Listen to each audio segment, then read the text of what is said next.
मु धनंजय नायक बर्तमान प्रधान जन एम्प्लॉई आम आसचु आमर बंत ब्लॉक बड़ चिकया रे आमर ये जो फार्म टा रही से फार्म नाटा कौन था इंटीग्रेटेड हाँ आदिवासी इंटीग्रेटेड फार्मिंग को जोटा कि आमर एक छतु चाष चली छतु चाष हूँ एक लाभजनक चाष जहाँकि यह आम क्लाइमेट सहित खाप खुआई नेले आम लाभवान होता एवं यह मुख्यतः वर्षा सीजन एवं शीत दिन टी अधिक अमल हुए खरा दिन टी कम अमल हुए जेहेतु आम छतु चाष करूँ तेणु आम खरा सहित टक्कर दे आम एवर्षर बरवर्ती कयारे आमर इंटीग्रेटेड फार्मिंग रे चाष चली छतु चाष ता सहित आमर भी हाराहारी यार पूर्व बैच रे 1.5 क्विंटाल छतु बिक्री होता आउ एठारे जो छतु चाष चली से माँ मैंने छतु चाष करूँ माँ मैंने केमी भाव में छतु चाष करूँ किपर भाव में बेड पकाउंट आम बर्तमान देखा से माँ जो पचार माँ कहले आप जो छतु चाष कर जो नड़ाटी हाँ नड़ा केते लगुच कहतु 10 बिड़ा नड़ा लगुच आज्ञा ये जो नड़ा लगाउं से नड़े माने केते इंच रे काटुचंती 18 इंच ठीक अच्छे आ कौन आग पछ कहीं काटुचंती कहले आगरे धान रोची पछरे होची माटी फाटी लागुची जीवाणु लागिकी अच्छा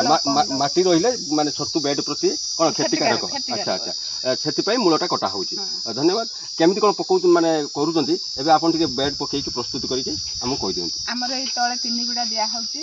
तापरे मंजी दिया होची मंजी साइड रे रहिबो 2 इंच भितर को रहिबो 2 इंच रहिबो तापरे हमर एडी 3 साइज लाखे दिया हबो मंजी मंजी दिया साला परे तापरे बेसन रहिबो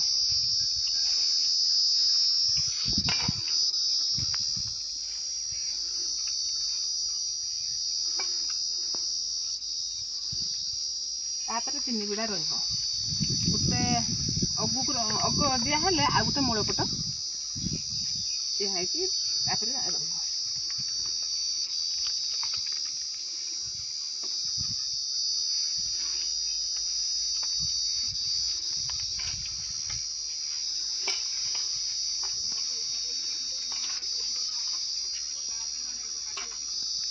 तापर गोटे लेयर मंजी दिया सब से साइड रे 2 इंच भीतर को दिया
एबे तो देखिले आप मैंने आमर ये छतु फार्म रे बर्तमान 500 रु ऊर्ध्व बेड प्रस्तुत चली